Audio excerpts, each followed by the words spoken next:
Right podcast, episode 7. I think it's episode 7. So the set looks a little different. I redesigned my I guess you could call it my room. My room at my parents' house where I'm living now is just kind of my bed stuck in the corner of kind of the common area upstairs between all the bedrooms. So I cleared out some bookshelves, shoved a desk in here, built a shelf for my TV down there, and now I've got this little dorm room. It's fun. So I've set up a little video station. You can't tell right here, but this is a window, and I pinned my bed sheet across it to make the light nice and not blaring in my eyeballs. Yeah, it's been cool. It feels like I can actually sit down and get some work done. I had a little where the first few episodes of the podcast were filmed, and a lot of my videos were in the garage, and it is just too cold out there to sit and do work all day, so that hasn't worked out. But this is sweet. Got my lamp over there, got my diffuser, got my essential oils going. Yeah. So now I'm trying to, all right, and be real with you guys. I got some things I want to talk about, but I'm making a video about it. So I don't know if I want to cross-pollinate or just use the clip of me talking about it right now in the video. I could do that. Maybe I'll just do that. So now I'm here in the space that I built. I learned that it was really cool building a piece of furniture that is it's this little shelf down there.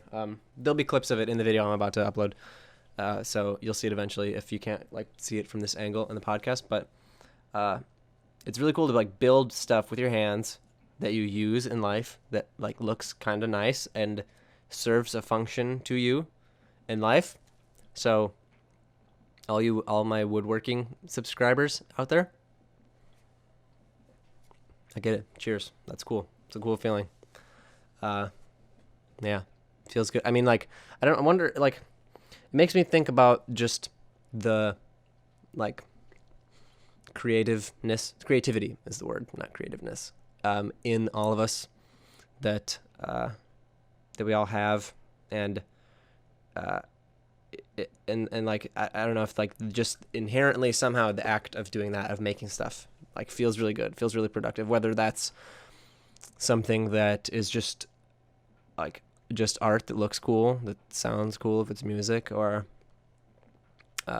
something functional, is a piece of object that functions, like furniture, or if it's just for people making stuff. You take a cool picture and you give it to somebody, and it's it's creating to give and like that. And yeah, it's I think my point is that there's this thing inside of us, it seems to me, I have learned, that wants to create, that wants to make stuff and give of your creativity, of your mind, to the world. And I think that's cool. So I don't buy it if you think you're not creative. So you just haven't found your thing that you create well with, maybe, I guess, or practiced a thing. I don't know. I guess it just annoys me when people say, "Oh, I'm not creative. I could never do that." Because I always thought that I was never creative. I tried, when I was growing up and in art class and stuff, I would never be good at drawing stuff in art class, or painting, or clay, or that kind of thing. But then I picked up a camera in my parents had a camera, and I would make videos with my friends of my stuffed animals, and I would shoot them with Nerf guns and stuff, and I would make these videos, and I would make videos of stick figures on the computer and stuff like that. And it really never occurred to me that was also being creative, and that was what I really like doing, so it's really there's so many ways to be creative, you don't have to be a calligrapher. Yeah. I don't know if that was even what I was planning on talking about in the video. Oh, no, this is my talk back I want to talk about in the video. Okay, so I built this desk. here. I mean, okay, I shouldn't say I built it. I ordered it on Amazon and I put it together. And people like I don't so what I don't get, I'll get right to the point. I don't buy that or okay, forgive me, I will not get right to the point. So a lot of people, maybe I will. A lot of people are frustrated by building furniture. Like it's a common thing in society like, oh, I have to build a thing from IKEA. Like, oh, you better go to marriage counseling. Like, I know it's gonna cause an argument. Like, dude, you, unless there are literally like the pieces aren't there, like it doesn't give you what you actually need straight up to build the furniture, which happens. I'll acknowledge that probably happens, but it's never happened to me. Like, unless like what they provide you with is actually functionally the wrong thing, they give you everything you need and tell you how to build it. So the fact that people suck at this pisses me off. The fact that people choose this as something, choose like building furniture, putting shelves together, a bed, whatever it is, a desk, putting that together as something to get angry about, and like, and that it's just an excuse. Like, it's like, oh, it's like that it's a justifiable excuse of something to get angry about. No, it's not, dude.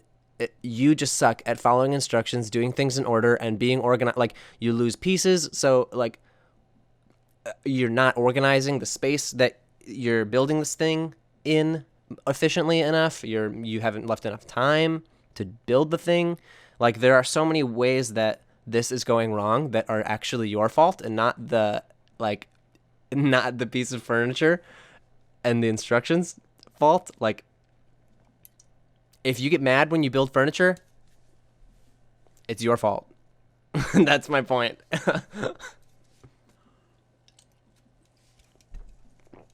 Cheers. Cheers to building furniture anger free. Cheers to living life anger free. Actually, correction. What else, dude?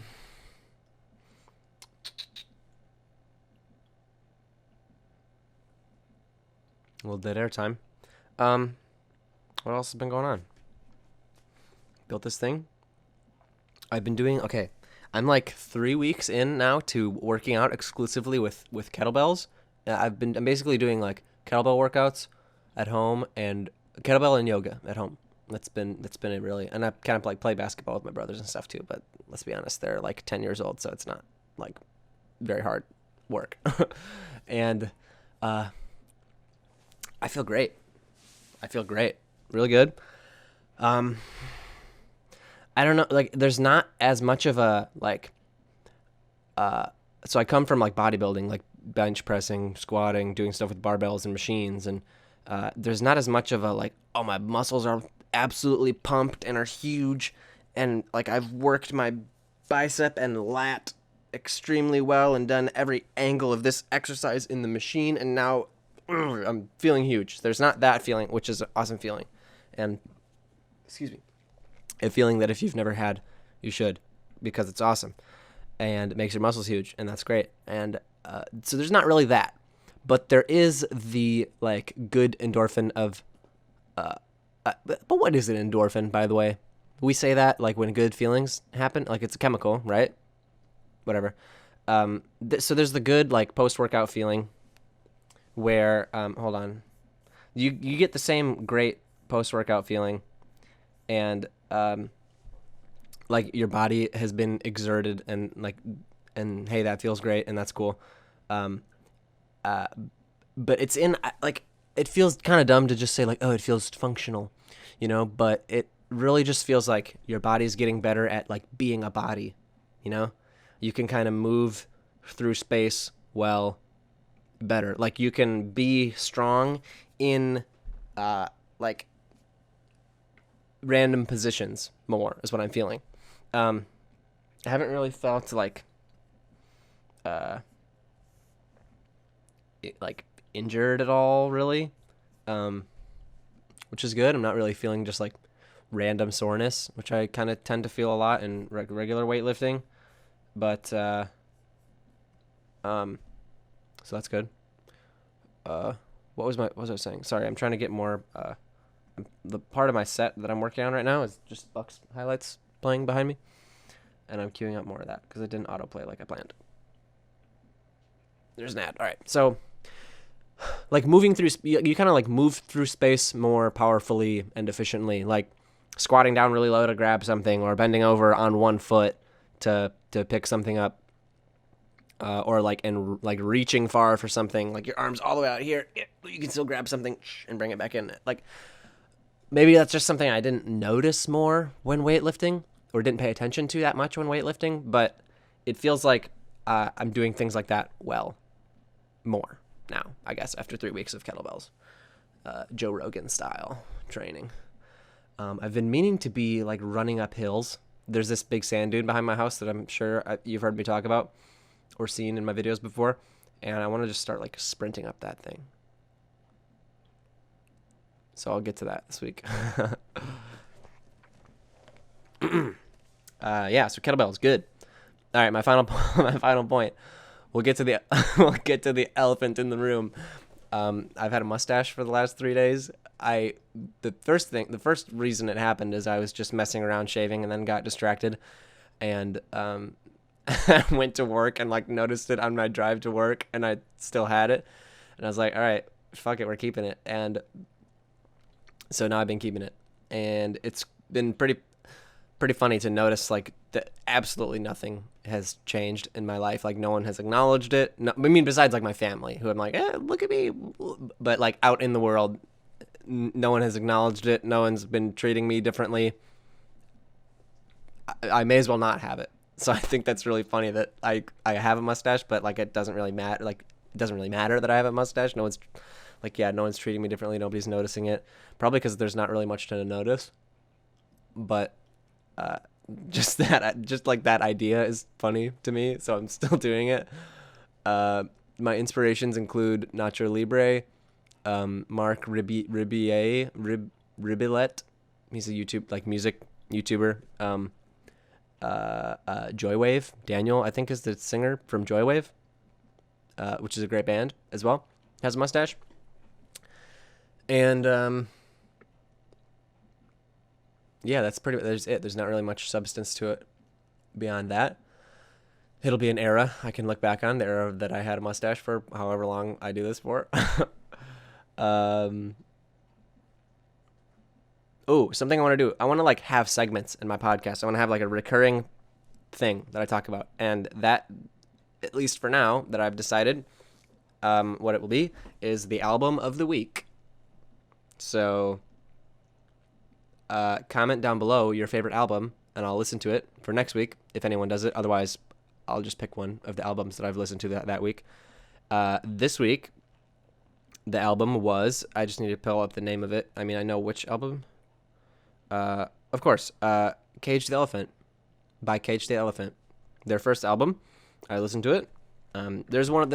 Cage the Elephant is one of those bands. They've got that song, "Ain't No Rest for the Wicked, Money Don't Grow on Trees," and that was that's the third track in their first album, which came out in 2009, and it's a great album. Like, if you like that sound, they kind of, and I've listened to all of them now, they kind of started out really kind of like punky and grungy, and but kind of have this like almost country-y southern twist to it. I don't know where they're from. I could look that up and talk about it, but that would be distracting for me, and I wouldn't be able to keep a train of thought. So I'm just gonna keep talking about the album.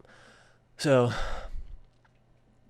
yeah, like that sound is pretty consistent. Almost, I wouldn't say folky, but I like the sounds of their instruments. They've like unique voices are a really fun thing for me to enjoy musically, and certainly the singer of Cage the Elephant is such a voice.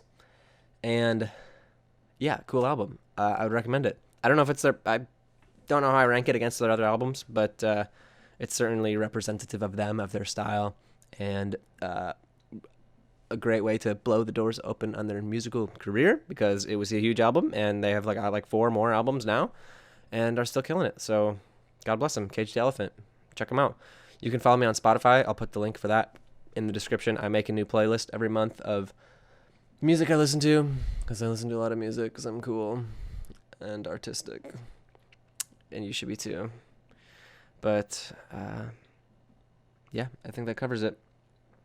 Go Bucks. Oh no, hold up. My other thing that I've been doing. Wow. Wow. Okay, this is gonna be a longer podcast than I imagined because I want to talk about this. My basketball card video is now like one of my most viewed videos. It's getting more views. So my Craigslist video, where I like flip stuff on Craigslist, has the most views of any of my videos. Kind of like by far, it's like 17 or 18,000 views, and in like a month, my basketball card flipping video has shot up to like 2,000, which is a lot for me at this point. February 26th, 2020. What am I saying? Oh, no. Yeah. So that Craigslist video gets like 50 views a day, maybe. And maybe it's every 2 days. I don't know. But the basketball card video right now is getting like 200 a day or 200 every 2 days, which is crazy. Compared to like my biggest video, it's like being way bigger than it. And like when it's as old as that one is, which is like over a year ago was my Craigslist one, it'll have way more views. So that's pretty cool. And it's making me way more excited about buying basketball cards. So in that video, I opened these cards, right? And I got these bad boys right here.